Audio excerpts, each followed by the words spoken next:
Okay, still in section 1, let's go back and revisit that issue of wholesale dealers versus retail dealers. What's the difference? All right, when you're filling out your dealer application, you're going to have to check a box on that application form. Which license do you want, wholesale or retail? If you check the box wholesale, awesome. You'll get a license, get you in all those dealer auctions, buy whatever you want. But when it comes time to sell, you can only sell directly to another licensed dealer. That is the definition of wholesale. You can only sell to licensed dealers. If you check the other box, retail, you're unrestricted. You can sell to anybody.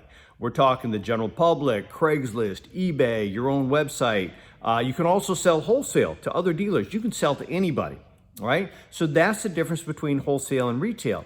And when we talked about the dealer bond, right, one of the exceptions where you could get away with a $10,000 bond instead of the $50,000 was if you're wholesale and very tiny, less than 25 vehicles per year, that would get you the $10,000 bond.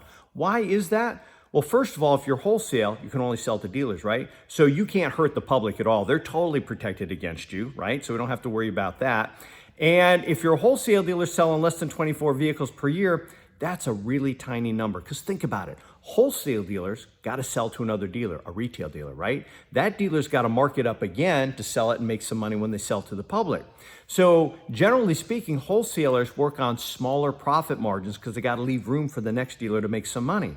So, you know, so it's a small number that's wholesale less than 25 vehicles per year. And you know what? You'll be able to notice these people at the auction, right? These wholesalers that sell less than 24 vehicles per year. Why? Because they stand out. Why? Because they're really skinny, right? Because they don't make very much money. If they're wholesale and they sell less than 24 vehicles per year, leaving enough room for the next dealer to make money, that's hardly enough money to eat. So my point is it's a really tiny category of wholesalers less than 25 vehicles per year. That's the $10,000 bond. And that gets back to that general rule. That's why all dealers, generally speaking, get the $50,000, right? The only ones who don't are just motorcycle dealers and wholesale that are small, less than 25 vehicles per year. And that's a tiny number. That's the $10,000 bond. 90-something% of wholesale dealers have the $50,000 bond because they sell a lot more than 24 vehicles per year. So that's the difference between wholesale and retail.